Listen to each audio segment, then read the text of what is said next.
सुलह इमाम हसन वो ताईद है। आप शराइत पढ़े इमाम हसन की, तब आपको पता चलेगा कि इमामत ने कितनी दरायत से काम किया, क्योंकि जंग तो हाथों से निकल चुकी थी। जंग लड़ते तो सीधी बात थी, दगा हो गई थी लोगों के अंदर। जिस तरह जंग सिफीन में मुसलमानों की बेवकूफियों से जीती हुई जंग हाथ से क्या हो गई, निकल गई। इमाम हसन के लश्कर बहुत बड़ा था, लेकिन खरीद लिया गया। ईमान नहीं था इमाम हसन पे इतना मजबूत, पैसा दे दे के इनके जमीरों को खरीदा। अब एक ही रास्ता था, सुलह। सुलह में इमाम हसन ने उससे वो मनवाया कि जिससे आज का मुफ्ती झुठलाता है।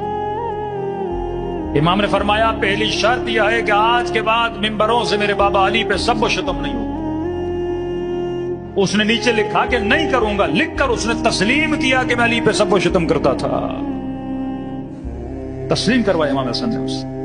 आज के मुफ्ती झुठलाते नहीं, शिया झूठ बोलते। भाई वो सुलह जाके पढ़, तुम्हारे बड़ों ने लिखा है अपने कागजों के पे, हम करवाते थे और कहा कि आज के बाद नहीं करूंगा। फिर कहा जितने शिया अली, जितने बनु हाशिम तुमने जिंदानों में डाले, मर्द और औरत। वो हालात थे कि मिंबर पे बताने के काबिल नहीं है। लिबास तक इन लोगों के वजूद में नहीं होता था, मर्दों और औरतों को साथ रखा जाता था, मतलब तौहीन की जाती थी।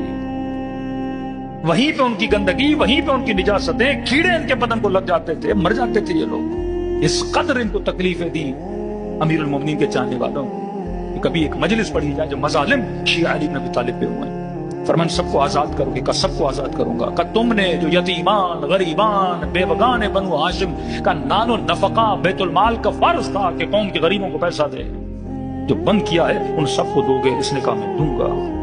अपने बाद किसी को जानशीन नहीं बनाओगे। उसने नीचे लिखा कि मैं अपने बाद किसी को जानशीन नहीं बनाऊंगा। अब उम्मत को सोचना चाहिए, जो वादा करके फिर जाए,